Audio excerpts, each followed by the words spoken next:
विनाश काले विपरीत बुद्धि, ये कथन पड़ोसी देश पाकिस्तान पर फिट बैठता है। नमस्कार, आदाब, सत श्री अकाल दोस्तों, स्वागत है आप सबका मेरे यूट्यूब चैनल स्वप्निल जंक्शन पर और मैं आशा करता हूं कि आप सभी स्वस्थ और सुरक्षित होंगे। दोस्तों, आज की इस वीडियो में मैं बात करूंगा हमारे पड़ोसी देश पाकिस्तान के बारे में, जो इस समय यानी वर्तमान समय में आर्थिक संकट, राजनीतिक अस्थिरता और एक प्रकार से आतंकवाद की समस्याओं से, गरीबी, बेरोजगारी, कोरोना महामारी, ऐसे तमाम फ्रंट्स पर जूझ रहा है। साथ ही साथ वहां की जनता एक बेहद कठिन मोर्चे पर भी संघर्ष कर रही है और यह मोर्चा है दरअसल वहां पर बुनियादी खाद्य सामग्री जैसे चीनी, गेहूं, ऐसी तमाम सामग्रियों को लेकर भी संघर्ष कर रही है। पाकिस्तान के भीतर महंगाई भी चरम पर पहुंच चुकी है, लेकिन पाकिस्तान के वजीर आजम यानी प्रधानमंत्री इमरान खान अपने ही पैरों को अपने ही हाथों से पकड़ी हुई कुल्हाड़ी से काटने को या तो विवश कहिए या एक प्रकार से आमादा कहिए। पाकिस्तान के भीतर ऐसी कौन सी राजनीतिक विवशता है या पाकिस्तान के प्रधानमंत्री को ऐसी कौन सी मजबूरियां हैं जिसके बाद उन्हें उन तमाम मजबूरियों के ऊपर सिर्फ अपना हित दिखता है। उन तमाम मजबूरियों के आगे उन्हें अपने जनता यानी अपनी आवाम की मुश्किलात, समस्याएं नहीं दिखती। सिर्फ और सिर्फ दिखता है तो सिर्फ अपनी कुर्सी और सिर्फ किस प्रकार से अपने उसी पुराने कश्मीर के राग को अलापा जाए, सिर्फ और सिर्फ उसे वही दिखता है। और अब इस कड़ी में कश्मीर राग के साथ साथ पाकिस्तान जम्मू का भी नाम लेता है। यह अभी की बात मैं क्यों करूं, बल्कि 2019 के बाद से लगातार पाकिस्तान जम्मू और कश्मीर को अपना हिस्सा बताने की कवायद में तो तेज था ही, जुटा हुआ ही था। लेकिन जब से 5 अगस्त 2019 के बाद जब भारत ने जम्मू कश्मीर से अनुच्छेद 370 को हटाया, जम्मू कश्मीर का विशेष दर्जा उससे छीन लिया, तो उसके बाद से पाकिस्तान बहुत ज्यादा बौखला गया। पाकिस्तान ने करीब करीब तभी से 5 अगस्त 2019 के बाद से ही भारत के साथ अपने तमाम व्यापारिक रिश्तों को तोड़ लिया। यानी भारत और पाकिस्तान के बीच कारोबार आप ये मानकर चलिए कि लगभग ठप हो चुका था।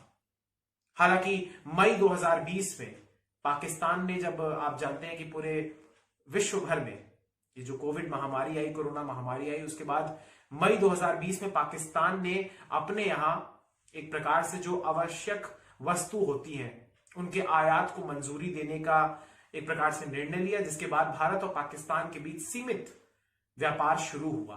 हालांकि वो सिर्फ और सिर्फ, अगर मैं प्रमुख तौर पर आपको बताऊं या मुख्य रूप से अगर मैं आपको बताऊं, तो वो सिर्फ फार्मास्यूटिकल गुड्स को ही लेकर था। यानी दवाई के निर्माण में जिन चीजों का उपयोग किया जाता है उन्हीं उत्पादों से संबंधित था। लेकिन अब हाल ही में यानी बुधवार को, इसी सप्ताह के बुधवार को दोस्तों, यानी 31 मार्च को एक बेहद महत्वपूर्ण अपडेट वहां से सामने आया। या यूं कहिए एक ऐसी डेवलपमेंट हुई पाकिस्तान के भीतर जिसने कहीं ना कहीं ना सिर्फ पाकिस्तानी मीडिया को बल्कि भारतीय मीडिया को भी और इसी के साथ साथ विदेशी मीडिया को भी एक प्रकार से एक पॉजिटिव होप दे दी, एक आशा दे दी, एक उम्मीद दे दी कि हो सकता है कि जो दक्षिण एशिया के दो सबसे ज्यादा वन ऑफ द, यानी भारत तो आप जानते हैं कि दुनिया में सबसे ज्यादा जनसंख्या जिन देशों की उस सूची में दूसरे स्थान पर है, लेकिन पाकिस्तान भी टॉप 10 में आता है। यानी दक्षिण एशिया के जो दो सबसे ज्यादा पॉपुलेटेड कंट्रीज हैं, क्या उनके रिश्ते जो एक समय पर काफी तनावपूर्ण हो गए थे, क्या वो सुधर सकते हैं? जो कटुता, जो नफरत, जो एक प्रकार से जहर दोनों देशों के राजनेताओं के बयानों से और पाकिस्तान की हरकतों से, पाकिस्तान के आतंकवाद को प्रायोजित करने की हरकतों से भारत के भीतर और विशेष रूप से जम्मू कश्मीर के भीतर, उसके बाद से भारत और पाकिस्तान के रिश्ते तल्ख हो गए थे। भारत और पाकिस्तान के रिश्ते तल्ख इस बात से भी हुए थे कि जब पुलवामा में अटैक हुआ था, जहां पर हमारे 40 से ज्यादा सीआरपीएफ के जवान शहीद हुए थे, उन पर यह कायराना हमला भी पाकिस्तान ने ही किया था। पाकिस्तान द्वारा प्रायोजित आतंकवादी संगठनों द्वारा ही किया गया था। फिर अनुच्छेद 370 की धारा जब भारत ने हटाई, अनुच्छेद 370 को जम्मू कश्मीर से हटाया, तो उसके बाद पाकिस्तान ने भी भारत से रिश्ते तोड़ लिए। लेकिन जहां जिक्र मैंने दोस्तों उस पॉजिटिव होप का किया, उसका जिक्र एक बार मैं फिर से करना चाहूंगा, क्योंकि 31 मार्च को जब पाकिस्तान के नवनियुक्त वित्त मंत्री हमाद अजहर ने इस बात की घोषणा की कि भारत के साथ आयात 3 वस्तुओं पर शुरू किया जाएगा जून के महीने से ही, एक तारीख उन्होंने मुकर्रर कर दी। लेकिन उसके बाद से ही ये जब पॉजिटिव होप पूरी दुनिया में फैल गई, लेकिन सिर्फ और सिर्फ इस घोषणा के मात्र 24 घंटे भी नहीं बीते थे, यानी एक दिन भी नहीं बीता था, और अगला दिन आप जानते हैं कि गुरुवार था, और गुरुवार को तारीख थी 1 अप्रैल की। और 1 अप्रैल को दोस्तों आप जानते हैं कि पूरा विश्व अप्रैल फूल्स डे के तौर पर मनाता है। दुनिया में लोगों को बेवकूफ बनाया जाता है, लेकिन यहां पर आप कह सकते हैं कि अप्रैल फूल वाले दिन ही पाकिस्तान ने स्वयं को फूल बना लिया, स्वयं को ही उसने बेवकूफ बना लिया। क्योंकि आप देखिए कि एक दिन पहले यानी 31 मार्च को पाकिस्तान के वित्त मंत्री, नवनियुक्त वित्त मंत्री, जिनको अभी ही बनाया गया है, और इसके बैकड्रॉप में मैं नहीं जाना चाहूंगा, लेकिन हल्का सा संक्षेप में आपको बताऊंगा कि आपको याद होगा मैंने उस पर वीडियो भी बनाई थी कि किस प्रकार से पाकिस्तान के भीतर हाल ही में अभी सेनेट के इलेक्शन हुए थे, और उसमें पाकिस्तान के जो इससे पहले वित्त मंत्री थे वो हार गए थे। यूसुफ रजा गिलानी जो कि विपक्ष के उम्मीदवार थे वो जीत गए थे, और उस दौरान जो उनके वित्त मंत्री थे अब्दुल हफीज शेख, उनकी काफी ज्यादा हिमायत की थी इमरान खान ने। उन्होंने कहा था कि भाई इमरान खान ने, मैं उनके बतौर आपको बता रहा हूं कि इमरान खान ने कहा था कि जो अब्दुल हफीज शेख है, इनकी जो वित्त पॉलिसियां हैं ये देश को, यानी उनके देश को काफी ज्यादा हेल्प करेंगी। लेकिन उसके बाद वो सेनेट का इलेक्शन हार जाते हैं और अब वो वहां के वित्त मंत्री भी नहीं है।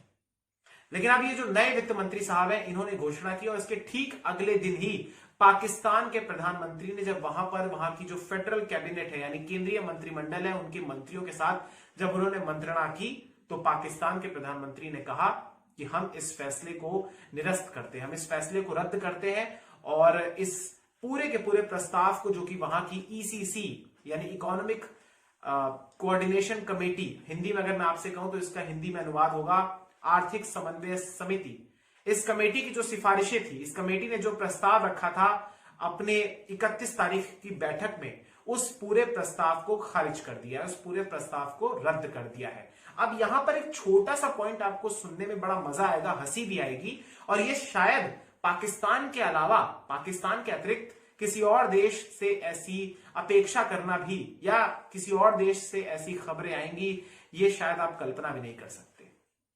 दरअसल ये रोचक बात यह है, या हास्यास्पद बात यह है कि पाकिस्तान में जब ये ईसीसी की बैठक हुई, ईसीसी कमेटी दोस्तों वो कमेटी होती है जो कि पाकिस्तान के भीतर व्यापार की नीति को निर्धारित करती है। एक बड़ी संस्था है, जैसे भारत के भीतर आप जानते हैं कि अलग अलग कमेटीज हैं, इकोनॉमिक कमेटी है, या एक प्रकार से डिफेंस की कमेटी है हमारे देश के भीतर भी, तो इस प्रकार से पाकिस्तान के भीतर भी ईसीसी है। अब ईसीसी की बैठक में वहां के वजीर आजम यानी वहां के प्रधानमंत्री इमरान खान भी शिरकत करते हैं, सम्मिलित होते हैं, और उस दौरान उन्हीं की, एक प्रकार से उन्हीं के सामने पूरा का पूरा प्रस्ताव रखा जाता है कि भारत से 3 वस्तुओं को आयात किया जाएगा। भारत से 3 वस्तुएं जो आयात की जाएंगी उनके नाम है कॉटन यानी कपास, सफेद चीनी यानी शुगर, व्हाइट शुगर दोस्तों जो सामान्य तौर पर आप चीनी खाते हैं, और इसके साथ साथ कॉटन की यान यानी सूती धागा।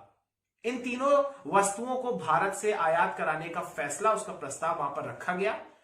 फैसला नहीं लिया गया लेकिन प्रस्ताव रखा गया। लेकिन उसी बैठक में मौजूद थे वहां के प्रधानमंत्री भी, और वहां पर उन्होंने इस पूरी प्रस्ताव को अपनी मंजूरी दे दी। भाई जब आप बैठक में शामिल है और आपने कोई वहां पर विरोध नहीं किया, तो फिर इसका मतलब यही हुआ ना कि आपने उस पूरे के पूरे प्रस्ताव को अपनी मंजूरी दे दी है।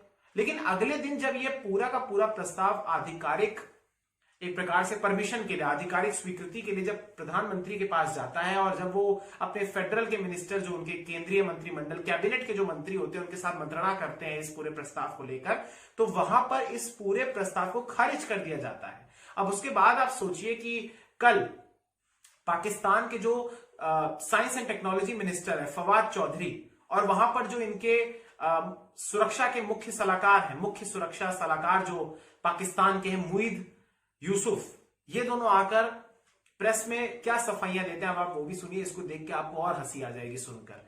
वो ये कहते हैं कि दरअसल पाकिस्तान के प्रधानमंत्री इमरान खान जब एक दिन पहले यानी 31 मार्च को ईसीसी की बैठक में बैठते हैं तो वहां पर वो दरअसल एक मंत्री की हैसियत से बैठते हैं, यानी एक मंत्री के पद के अनुरूप वहां पर बैठते हैं। लेकिन जब वो अगले दिन आते हैं यानी कैबिनेट की बैठक में बैठते हैं, जहां पर उनके साथ उनके फेडरल के मिनिस्टर्स भी मौजूद होते हैं, तो वो वहां पर देश के यानी पाकिस्तान के वजीर आजम की हैसियत से बैठते हैं। यानी एक ही शख्स एक दिन मंत्री बन जाते हैं और एक दूसरे दिन वो प्रधानमंत्री बन जाते हैं। ये वहां के दो बड़े लोगों के द्वारा कहा गया, एक मिनिस्टर है और एक वहां के सिक्योरिटी एडवाइजर है। अब आप सोचिए कि पाकिस्तान में इसकी टोपी उसके सर, और कितनी टोपी और एक के सर कितनी टोपियां, ये कथन कितनी हंसी आ रही है इस कथन को बोलते हुए। और इस पूरे जब घटनाक्रम को मैं आपके सामने बता रहा हूं तो वाकई में मेरी हंसी भी नहीं रुक रही है, क्योंकि जहां पर एक प्रधानमंत्री मतलब प्रधानमंत्री होता है, इसका अर्थ ये थोड़ी होता है कि एक दिन वो किसी और टोपी के नीचे आ गए, किसी दिन किसी और टोपी के नीचे आ गए। भाई प्रधानमंत्री मतलब सुप्रीम, और प्रधानमंत्री ईसीसी की बैठक में महज एक वजीर बन जाते हैं, मंत्री की हैसियत से बैठते हैं, और फिर अगले दिन वहां पर वो जब मंत्री की हैसियत से बैठते हैं तो वो उस प्रस्ताव को अपनी मंजूरी दे देते हैं। लेकिन जब अगले दिन बैठते हैं कैबिनेट की बैठक में तो वहां पर वो उस पूरे प्रस्ताव को खारिज कर देते हैं। तो ये किस प्रकार की सोच और किस प्रकार की राजनीतिक अस्थिरता है पाकिस्तान के भीतर। वाकई में दुख होता है और हंसी आती है कि कैसा पागल खाना पड़ोस में खोल रखा है। बहरहाल ये तो पूरी बात हो गई, लेकिन इसके अलावा दोस्तों यहां पर एक बात मैं आपको और बताऊंगा कि इस पर पाकिस्तान के विदेश मंत्री शाह महमूद कुरैशी का भी एक बयान सामने आया। उन्होंने कहा है, या उन्होंने एक प्रकार से अपनी ही पाकिस्तान के प्रधानमंत्री की बात को आगे बढ़ाते हुए उन्होंने सार्वजनिक किया। उन्होंने कहा है, और इसी के साथ साथ जो वहां की मानवाधिकार मंत्री हैं शिरीन मजारी, इन दोनों के बयान कमोबेश एक ही है। इन्होंने कहा है कि जब तक भारत अनुच्छेद 370 को जम्मू कश्मीर में वापस नहीं लाता है, यानी जम्मू कश्मीर के विशेष दर्जे को बहाल नहीं करता है, तब तक पाकिस्तान भारत के साथ कारोबारी संबंधों को आगे नहीं बढ़ाएगा। ऐसे वो बोल रहे हैं जैसे लग रहा है भारत उनसे तरस रहा है कि भाई हमारे साथ व्यापार कर लो। भारत की अगर दृष्टि से मैं बात करूं दोस्तों, भारत का भी पॉइंट ऑफ व्यू आपको मैं बताऊंगा। हालांकि भारत ने इस पूरे विवाद को या इस पूरे फैसले को जो कि पाकिस्तान की तरफ से पहले लिया गया और उसके बाद उन्होंने यू टर्न ले लिया, इस पूरे फैसले को ज्यादा उन्होंने तवज्जो नहीं दी है, ज्यादा प्राथमिकता नहीं दी है भारत ने। लेकिन फिर भी भारत की ओर से जो बयान है वो मैं आगे बताऊंगा। लेकिन पाकिस्तान का बयान देखिए कि उन्होंने कहा है, शाह महमूद कुरैशी वहां के विदेश मंत्री और वहां की मानवाधिकार जो मंत्री हैं शिरीन मजारी, इन दोनों के अनुसार ये कहा गया है कि जब तक भारत 370 को बहाल नहीं करता है तब तक भारत से कारोबार नहीं होगा, व्यापार नहीं होगा। शिरीन मजारी एक कदम और आगे बढ़ गई। उन्होंने ये भी कहा कि अगर भारत के साथ हम व्यापार करते हैं तो ये जम्मू कश्मीर की जनता के साथ विश्वासघात होगा। जैसे लग रहा है ये लोग बहुत बड़े हिमायती हैं। जो कश्मीर का हिस्सा पाकिस्तान ने कब्जा करके रखा हुआ है, यानी पाक अधिकृत कश्मीर जो है, यानी जो गिलगिट बाल्टिस्तान का इलाका है, और पाकिस्तान जिस कश्मीर को जिस पर उसने कब्जा कर रखा है, उस कश्मीर को जिस पर उसने अवैध रूप से कब्जा किया हुआ है, उसे वो आजाद कश्मीर कहता है। वहां पर किस प्रकार से अत्याचार करता है, वहां पर किस प्रकार से पाकिस्तान की सेना वहां की जनता पर एक प्रकार से जुल्म ढाती है, ये किसी से ढकी छुपी बात नहीं है। आए दिन वहां पर प्रदर्शन होते हैं। पाकिस्तान अपने 4 राज्यों को संभाल नहीं पा रहा है, सिंध, बलूचिस्तान या खैबर पख्तूनख्वा या वहां का पंजाब। अगर वहां के पंजाब को छोड़ दिया जाए तो शायद वहां के जो तीनों राज्य हैं, सिंध, बलूचिस्तान और खैबर पख्तूनख्वा, ये तो कभी भी उनसे अलग होना चाहते हैं। बहुत अत्याचार, बहुत ज्यादा शोषण और बहुत ज्यादा वहां पर इन लोग वहां की जनता को इन्होंने मुफलिसी में रखा हुआ है। वो पाकिस्तान हमारे जम्मू कश्मीर पर नजर रखता है, हमारे देश के अभिन्न हिस्से पर अपनी नापाक नजरें रखता है। शर्म नहीं आती पाकिस्तान को। बहरहाल शर्म क्या आएगी जब पाकिस्तान के 2 बड़े मंत्री ही एक इंटरनेशनल एम्बेरसमेंट करवा ले रहे हैं। पाकिस्तान स्वयं अंतर्राष्ट्रीय स्तर पर शर्मिंदगी का आज बेहतरीन उदाहरण बना हुआ है। किस प्रकार से वहां पर एक फैसला लिया जाता है, दुनिया को उम्मीद दिखती है, क्योंकि जहां भारत और पाकिस्तान के बीच जो वार्ता के दौर था, वार्ता के दरवाजे तमाम बंद थे, उस बीच एक छोटी सी खिड़की जरूर खुली थी कि हो सकता है पाकिस्तान की अकल ठिकाने में आ जाए और पाकिस्तान जो कि इंटरनेशनल मोर्चे पर यानी अंतर्राष्ट्रीय कूटनीति और रणनीति के तौर पर जिस प्रकार से अलग थलग हो चुका है, शायद पाकिस्तान को अपनी आवाम की जरूरतें दिख रही हो, पाकिस्तान को अपने कारखानों की, अपनी टेक्सटाइल इंडस्ट्री की, अपनी शुगर इंडस्ट्री की, अपनी जनता की खराब माली हालत देखते हुए शायद उनके शीर्ष नेताओं को दिख रही हो और उन्होंने ये फैसला लिया, लेकिन उसके बाद जब 24 घंटे के भीतर इस फैसले को पलट कर रख दिया तो पूरी दुनिया को ये समझ में आ गया कि पाकिस्तान से बड़ा सेल्फ गोल कोई नहीं करता है। इसे मैं सेल्फ गोल ही कहूंगा पाकिस्तान का। बहरहाल दोस्तों, आपको एक बात मैं आपको और बताना चाहूंगा कि आखिर ये पॉजिटिव बातें क्यों उठ रही थी, आखिर लोग और दुनिया इस बात की अपेक्षा क्यों लगा रही थी, या भारत का मीडिया भी, या भारत की जनता भी, एक तबका भी, या पाकिस्तान का भी एक बहुत बड़ा तबका इस बात की अपेक्षा क्यों लगा रहा था कि पाकिस्तान के संबंध भारत के साथ सुधर रहे हैं, या उस एक प्रकार से अगर सुधर नहीं रहे तो कम से कम उसमें एक सॉफ्टनेस आ रही है। अब उसका कारण आप सुनिए, टाइमलाइन आप जरा ध्यान से देखिएगा। सबसे पहले दोस्तों बात मैं करूंगा 25 फरवरी की, इसी वर्ष की 25 फरवरी को। 25 फरवरी को दोनों देशों की सेनाओं ने दरअसल जो सीज फायर का समझौता है, यानी संघर्ष विराम का जो समझौता है, उस पर एक बार फिर से अमल किया और उसे फिर से लागू करने की दिशा में दोनों देशों ने कदम उठाया। और उसके बाद से पाकिस्तान और भारत की जो नियंत्रण रेखा है, लाइन ऑफ एक्चुअल कंट्रोल है, वहां पर गोली नहीं चली है 25 फरवरी से अभी तक। हालांकि यह बात भी किसी से नहीं छिपी है कि उस दौरान भी भारत के भीतर सोपोर में, जम्मू कश्मीर में सोपोर में किस प्रकार से हमला हुआ, जिसमें 2 पार्षद उनकी मौत हो गई और एक एसपीओ भी शहीद हो गए। और इसके अलावा अभी हाल ही में मुठभेड़ भी हुई है इसके जम्मू कश्मीर के अंदर, और उसमें आतंकवादियों को मारा गया है। ये तमाम चीजें आप देख रहे हैं कि किस प्रकार से अंतरराष्ट्रीय सीमा पर तो सीज फायर है, संघर्ष विराम पर पाकिस्तान एक प्रकार से उसे लागू कर रहा है, पाकिस्तान उस चीज पर सहमत है, लेकिन भारत के जम्मू कश्मीर के भीतर, यानी हमारे अंदरूनी जम्मू कश्मीर के इलाकों में हमले बढ़ गए हैं। तो ये किसी से ढकी छिपी बात नहीं है कि पाकिस्तान कितना प्रायोजित करता है। बहरहाल ये तो अलग बात होगी, लेकिन इसी से जुड़ा हुआ एक बात मैं आपको और बताना चाहूंगा। एक कल की ही बात है, बल्कि ये शुक्रवार की बात है। कल ये खबर सामने आई कि दरअसल एक बच्चा था, एक 8 वर्ष का बच्चा था, वो राजस्थान के बाड़मेर, जो राजस्थान की हमारे देश के राजस्थान की जो सीमा लगती है पाकिस्तान से, जो बाड़मेर का इलाका लगता है, उसमें वो भूला भटका आ गया था वो बच्चा। करीम नाम उस बच्चे का था, 8 वर्ष का वो था, और पाकिस्तान के थार पारकर नगर का वो रहने वाला था। और वो भटक कर, भूल से, छोटा बच्चा था, वो भारत की सीमा में दाखिल हो गया। जब भारत के बीएसएफ के जवानों ने उसे देखा, उसे एक प्रकार से पकड़ा, तो वो रोने लगा, चिल्लाने लगा। और फिर उसके बाद भारत के सैनिकों ने, भारत के जो बीएसएफ के जवान थे, उन्होंने उस बच्चे को चॉकलेट और मिठाइयां दी और उससे उसके पिता का नाम, उसका पूरा प्रोफाइल जाना, और फिर जब देर शाम उस बच्चे को लौटा दिया। ये भारत की सेना का चरित्र है, ये भारत की सेना का एक प्रकार से दिल है, ये भारत की सेना की पहचान है कि हम शत्रु जो हमारा होता है उसका सर्वनाश भी करते हैं, जो हमारे देश के ऊपर नापाक नजरें रखता है उसका हम सर्वनाश भी करते हैं, हमारी सेना। लेकिन अगर कोई बच्चा या कोई मासूम अगर भूल भटक कर आ जाता है तो फिर हम उसे मानवीय पक्ष के आधार पर हृदय दिखाते हुए हम उसे सौंप भी देते हैं। लेकिन ये चीज की अपेक्षा आप सामने वाली कायर सेना से नहीं कर सकते, यानी पाकिस्तान की सेना से नहीं कर सकते। पाकिस्तान की सेना इस तरीके के अगर करेगी तो ये वाकई में ऐसा हो जाएगा कि सूरज पश्चिम दिशा से उदय हो गया, क्योंकि पाकिस्तान की सेना सीमा के अंदर भी कई सारे ऐसे भारतीय नागरिक और भारतीय बच्चे भी प्रवेश किए, लेकिन पाकिस्तान ने लौटाया नहीं है। लेकिन भारतीय सेना का आप बड़ा दिल देखिए कि उन्होंने इस 8 वर्षीय बच्चे को लौटा दिया। बहरहाल ये तो एक अलग से बात थी, लेकिन अब मैं वापस लौटूंगा अपने इस पूरे विषय पर कि 25 फरवरी को दोस्तों दोनों देशों की सेनाएं आपस में मिल जाती हैं कि दोनों सीज फायर करेंगी, सीज फायर यानी संघर्ष विराम के समझौते का पालन करेंगी।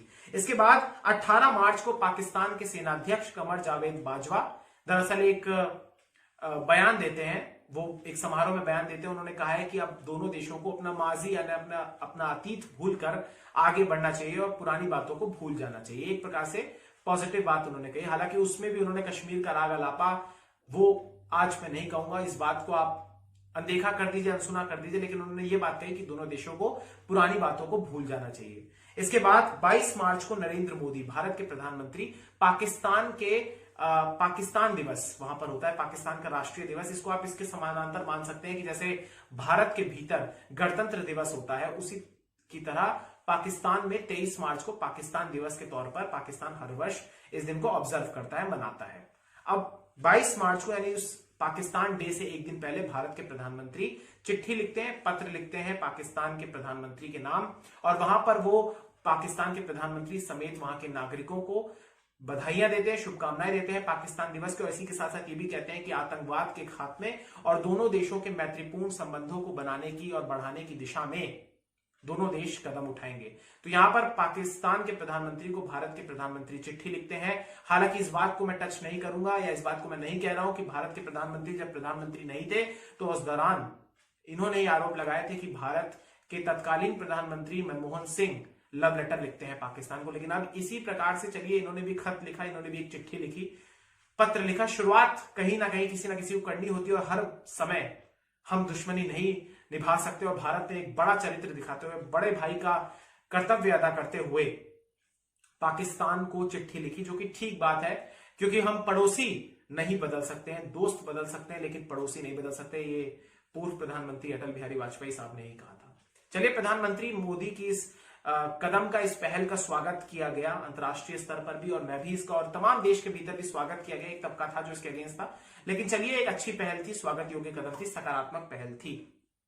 22 मार्च को चिट्ठी लिखी जाती है, इसका जवाब आता है 23 मार्च को जो लिखी गई थी चिट्ठी, उसके नाम 22 मार्च को जो चिट्ठी लिखी गई उसका जवाब एक सप्ताह बाद पाकिस्तान के प्रधानमंत्री इमरान खान की ओर से आता है, जो तारीख थी 29 मार्च, जिसमें इमरान खान लिखते हैं कि उसमें वो कश्मीर का राग अलापते हैं और फिर ये कहते हैं कि दक्षिण एशिया में दोनों देशों को आपस में एक प्रकार से मैत्रीपूर्ण संबंध कायम करने चाहिए, लेकिन वहां पर कश्मीर का राग उन्होंने अलापा। तो ये सारी चीजें हुई। इसके बाद 29 मार्च को ही दोस्तों पाकिस्तान के प्रधानमंत्री के आर्थिक सलाहकार यानी इकोनॉमिक एडवाइजर अब्दुल रज्जाक दाऊद ये ट्वीट करते हैं कि प्रधानमंत्री इमरान खान के साथ देश में कॉटन के बढ़ते दामों को लेकर वहां पर उनके साथ एक बैठक हुई है और इस पर विचार किया जा रहा है कि जमीनी मार्गों के माध्यम से और समुद्री मार्ग के माध्यम से कॉटन को आयात किया जाए। अब सीधे तौर पर इशारा जमीन अगर कहा जा रहा है तो इशारा भारत की तरफ ही था, लेकिन अब्दुल रज्जाक दाऊद ने जो ये ट्वीट किया इससे एक और सकारात्मक पहल हुई। इसके बाद संकेत आने लग गए थे, लेकिन 31 मार्च को ये पूरी की पूरी बैठक होती है ईसीसी की और उसके बारे में मैंने आपको शुरुआत में बता ही दिया और 1 अप्रैल को इस पूरे फैसले को यू टर्न ले लिया जाता है। अब यहां पर सवाल ये उठता है कि आखिर पाकिस्तान, जो कि जहां पर सबको पता है कि डीप स्टेट है पाकिस्तान में डीप स्टेट कौन है? वहां की फौज, वहां की सेना, वहां की आईएसआई और वहां के चरमपंथी और कट्टरपंथी संगठन। पाकिस्तान के प्रधानमंत्री एक दिन बैठते हैं तो वो वजीर की हैसियत से बैठते हैं और एक दिन बैठते हैं तो वो बैठ जाते हैं वजीर आजम की हैसियत से। यानी पाकिस्तान के प्रधानमंत्री खुद कंफ्यूज है, वो कंफ्यूजन फैला रहे हैं। मैंने कई सारे मीडिया चैनल्स को पाकिस्तान के देखा, वहां पे डिबेट हो रही, वहां पे भी जो पैनलिस्ट हैं, वहां पे भी जो एनालिस्ट बैठे हुए हैं या पैनलिस्ट बैठे हैं, विशेषज्ञ बैठे हुए हैं, वो भी प्रधानमंत्री के इस फैसले का मजाक उड़ा रहे हैं और उन्होंने ये कहा कि दरअसल कुछ फैसले लेने पड़ते हैं जो कि पॉपुलिस्ट आधार पर नहीं बल्कि कड़े फैसले लेने पड़ते हैं, उसके बाद उसकी समीक्षा के आधार पर उसे आगे बढ़ा जाता है। लेकिन इमरान खान ने जो किया है वाकई में वो हास्यास्पद है और अपनी जनता को कंफ्यूज किया है और वाकई में ये दुखद है। लेकिन बहरहाल दोस्तों, यहां पर बात अगर मैंने इस पूरे भारत के साथ द्विपक्षीय कारोबारी संबंधों को पाकिस्तान की बढ़ाने की कवायद के तौर पर किया है, लेकिन यहां पर आपको यह भी जानना जरूरी है दोस्तों कि भारत और पाकिस्तान दरअसल आपस में व्यापार किन चीजों का करते हैं, ये भी आप जान लीजिए। लेकिन इससे पहले एक बात और जान लीजिए कि दरअसल विश्व में भारत कपास यानी कॉटन का सबसे बड़ा उत्पादक देश है, ठीक है, और इसके अलावा विश्व में भारत चीनी के उत्पादन के क्षेत्र में दूसरे स्थान पर आता है। अब यहां पर आप जान लीजिए कि दरअसल भारत और पाकिस्तान के बीच प्रमुख तौर पर ट्रेड को लेकर कौन कौन से प्रमुख आंकड़े हैं। सबसे पहले आप जान लीजिए दोस्तों कि ये पूरा का पूरा आधार पॉलिटिक्स से जुड़ा होता है, यानी दोनों देशों की राजनीति कैसी है उस पर आधारित होता है। अगर दोनों देशों के संबंध अच्छे होंगे तो व्यापार बढ़ जाएगा, यानी डायरेक्टली प्रोपोर्शनल होता है। अब सबसे पहले दोस्तों आप वर्ष 2015-16 की बात मैं आपको करना चाहूंगा। भारत और पाकिस्तान के बीच व्यापार दरअसल जब भारत ने एक्सपोर्ट किया यानी भारत ने अपना सामान बेचा, उसकी जो लागत थी दरअसल पाकिस्तान को बेचने की लागत थी $2.17 बिलियन। 2015-16 की मैं बात कर रहा हूं दोस्तों। और उसके बाद आप जानते हैं दोस्तों कि 2016-17 में चूंकि आप जानते हैं कि उरी का अटैक हुआ था और पठानकोट में उससे पहले हमला हुआ था हमारे एयरबेस पर। फिर 2016 में जब उरी का अटैक हुआ जम्मू कश्मीर में, जहां पर हमारे 19 जवानों की शहादत हुई, कायराना हमला था वो भी, और उसके बाद भारत ने पाकिस्तान पर सर्जिकल स्ट्राइक करी और उसके बाद व्यापार भी थोड़ा नीचे आया क्योंकि रिश्ते तनावपूर्ण हो चुके थे। पाकिस्तान ने पीठ पर छुरा घोंपा था, लिहाजा व्यापार भी कम हुआ और 2015-16 में जो व्यापार दरअसल $2.17 बिलियन का था, वो 2016-17 में 16% घट गया और ये हो गया $1.82 बिलियन का। इसके बाद 2017-18 में 6% ये बढ़ा थोड़ा सा और ये पहुंच गया 1.92 बिलियन पर। इसके बाद 2018-19 में 7% बढ़ा और ये 2.07 बिलियन का हो गया। लेकिन 2019-20 में दोस्तों आप जानते हैं कि पुलवामा में अटैक हुआ, पाकिस्तान ने कायराना हरकत करी पुलवामा में। पाकिस्तान ने जब ये हरकत करी तो उसके बाद भारत ने सबसे पहले तो वहां से मोस्ट फेवर्ड नेशन का पाकिस्तान को जो दिया गया दर्जा था उसे हटाया और इसके अलावा जो पाकिस्तान से इंपोर्ट आने वाले मटेरियल थे उन पर 200% की टैरिफ भी लगा दी। यानी पाकिस्तान से जो भी चीज हमारे यहां आएगी उस पर पाकिस्तान को 200% ज्यादा देना पड़ेगा। अब कौन सा देश ये स्वीकार करेगा या कौन सा देश ये करेगा कि भाई 200% हम किसी भी एक मूल्य पर या किसी भी एक वस्तु पर और ज्यादा मूल्य दे, तो लिहाजा ये जो ट्रेड था ये कम हुआ और ये ट्रेड कम हो गया 60% तक। यानी एक्सपोर्ट जो पाकिस्तान माफ कीजिएगा, जब भारत पाकिस्तान को एक्सपोर्ट करा था शुरुआत में तो मैंने आपको इंपोर्ट की बात बताई, लेकिन ये जो पहले से 200% वाली बात बताई, लेकिन पाकिस्तान को जो भारत ने एक्सपोर्ट किया वो था 60% कम हो गया 2018-19 के मुकाबले। यानी जो 18-19 में दरअसल 2.07 बिलियन हो गया था वो 19-20 में 60% कम घटकर 816 यानी 816.62 मिलियन डॉलर्स हो गया। यानी बिलियन से सीधा मिलियन में आ गए हम, $1 बिलियन से भी कम का एक्सपोर्ट भारत ने पाकिस्तान को किया। अब इसी के साथ साथ अगर मैं आपको इंपोर्ट की दृष्टि से बताऊं तो इंपोर्ट में भी आप देखिए कि 2016-17 में इंपोर्ट पाकिस्तान से भारत में, यानी पाकिस्तान ने कितना सामान भारत को बेचा उसकी कीमत थी 454.49 मिलियन डॉलर। 17-18 में ये 7.5% बढ़ा, वो हो गया तकरीबन 488.56 मिलियन डॉलर्स।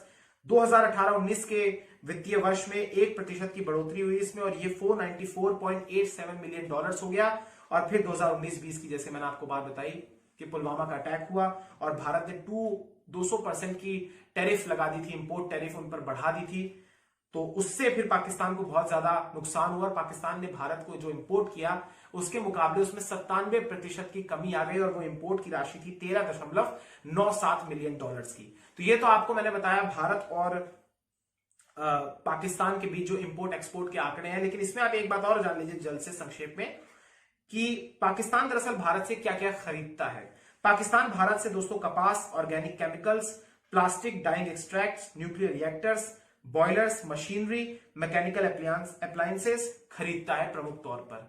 चीनी के क्षेत्र में अगर मैं आपको बताऊं, चीनी के मामले में यह है कि जब भारत को कमी होती है चीनी की तो भारत पाकिस्तान से मंगवा लेता है और जब पाकिस्तान को होती है तो वैसे ही पाकिस्तान भी भारत से मंगवा लेता है। पाकिस्तान में इस समय चीनी की खपत इसलिए भी बढ़ेगी क्योंकि अब रमजान का महीना आ रहा है और इस दौरान पाकिस्तान में चीनी की खपत बहुत ज्यादा बढ़ जाती है। इसके अलावा पाकिस्तान में चीनी और गेहूं को लेकर अभी बहुत बड़ा एक किल्लत का भी चल रहा है, जिसमें उनके चीनी को लेकर तो उन्हीं के एक मंत्री फंसे हुए हैं, इसलिए भी पाकिस्तान के भीतर चीनी का संकट है और वहां पर सट्टेबाजी और जो एक प्रकार से सट्टेबाज होते हैं या फिर जो काला बाजारी है या जमाखोरी है वो बहुत ज्यादा बढ़ चुकी है, इसलिए पाकिस्तान में इन बुनियादी वस्तुओं का संकट है, बुरहान है। अब यहां पर दोस्तों आप ये भी जानिए कि पाकिस्तान तो भारत से ये तमाम चीजें खरीदता है जिनका मैंने जिक्र किया, लेकिन भारत पाकिस्तान से क्या खरीदता है ये भी आप जान लीजिए। भारत पाकिस्तान से मिनरल फ्यूल्स और ऑयल्स खरीदता है, एडिबल फ्रूट्स एंड नट्स खरीदता है, सॉल्ट यानी नमक, सल्फर खरीदता है, स्टोन एंड प्लास्टरिंग मटेरियल्स खरीदता है, ओर्स, स्लैग एंड ऐश खरीदता है, रॉ हाइड्स और लेदर खरीदता है पाकिस्तान से।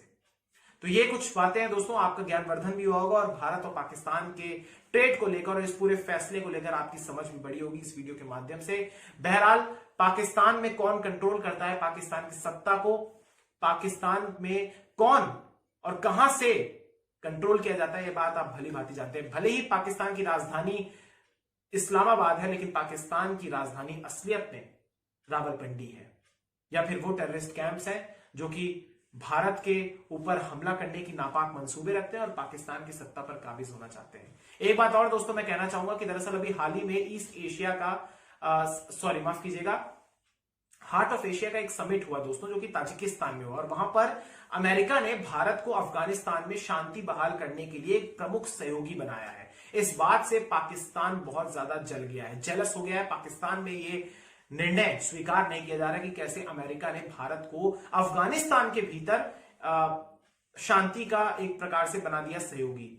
ये निर्णय उसकी आंख में अखर रहा है, इसलिए भी पाकिस्तान चिढ़ा बैठा है भारत से। इसके अलावा एक बात और है दोस्तों कि दरअसल पाकिस्तान के विदेश मंत्री और भारत के विदेश मंत्री उस समिट में गए थे और वहां पर दोनों विदेश मंत्रियों ने एक दूसरे पर वार या पलटवार नहीं किया था, ना ही आरोप प्रत्यारोप की एक प्रकार से दौर किया था। यानी जो पाकिस्तान भारत के खिलाफ दुष्प्रचार करता है, या भारत भी अगर हर समिट में जाकर इंटरनेशनली या कहीं पर भी बड़े बड़े समिट्स में जाकर, संयुक्त राष्ट्र में जाकर सीधे तौर पर पाकिस्तान को कटघरे में खड़ा करता है अपने आतंकवाद के लिए, उस समिट में यह सब नहीं होता। इसी के बाद ये संभावनाएं बड़ी थी कि क्या भारत और पाकिस्तान के संबंध वापस पटरी पर आ रहे हैं, लेकिन फिर ये तमाम चीजें पाकिस्तान की ओर से इस पर विराम लग चुका है। अब आने वाले समय में पाकिस्तान कब यूटर्न ले एक बार फिर से, अभी यूटर्न लिया है, 24 घंटे के बाद उन्होंने अपना निर्णय बदल दिया, हो सकता है आगे जाके फिर से यूटर्न ले इसमें हम कुछ नहीं कह सकते। लेकिन पाकिस्तान बकौल, अगर मैं आपको बताऊं कि हमारे देश के विदेश मंत्रालय के प्रवक्ता अरिंदम बागची के अनुसार पाकिस्तान एक असंयत देश है, यानी एक ऐसा देश जिसके अंदर संयम नहीं है, संयम की कमी है। इसीलिए पाकिस्तान में इस प्रकार के निर्णय वहां से सामने आते हैं और एक ऐसी पॉलिटिकल वहां पर एक प्रकार से सोच है, या वहां पर एक ऐसा व्यक्ति काबिज है जो सिलेक्टेड है, इलेक्टेड नहीं सिलेक्टेड है, और वो अपने यहां राजनीतिक संकटों से और राजनीतिक अस्थिरता से भी घिरा हुआ है। इसमें कोई दो राय नहीं है कि पाकिस्तान का निर्णय हो सकता है कि वहां के चरमपंथी और कट्टरपंथी संगठनों के उनसे प्रभावित होकर भी लिया गया हो, क्योंकि उन्हें तो भारत से कोई वस्तु नहीं चाहिए, उन्हें तो सिर्फ और सिर्फ भारत को एक्सपोर्ट करना है, सिर्फ और सिर्फ भारत को एक्सपोर्ट करना है आतंकवाद। तो ये वो तमाम चीजें दोस्तों। बहरहाल ये वीडियो थोड़ी लंबी हो गई, लेकिन मैं उम्मीद करता हूं कि आपको ये पूरा का पूरा फैसला, आपको ये पूरा का पूरा विषय समझ में आया होगा। बहुत बहुत शुक्रिया, बहुत बहुत धन्यवाद दोस्तों। मिलते हैं अगली वीडियो में, तब तक के लिए मुझे दीजिए इजाजत। इस वीडियो को आप अधिक से अधिक लाइक कर दीजिएगा, चैनल को सब्सक्राइब कर दीजिएगा अगर नहीं किया है, बेल के आइकन को जरूर दबा दीजिएगा ताकि जब भी मैं अपनी कोई भी वीडियो डालूं आप तक उसका नोटिफिकेशन फौरी तौर पर पहुंच जाए। वीडियो को शेयर जरूर कीजिएगा दोस्तों और मुझे दीजिए इजाजत। मिलते हैं अगली वीडियो में, बहुत बहुत धन्यवाद एक बार फिर से। जय हिंद, जय भारत, वंदे मातरम, इंकलाब जिंदाबाद, सत्यमेव जयते। नमस्कार।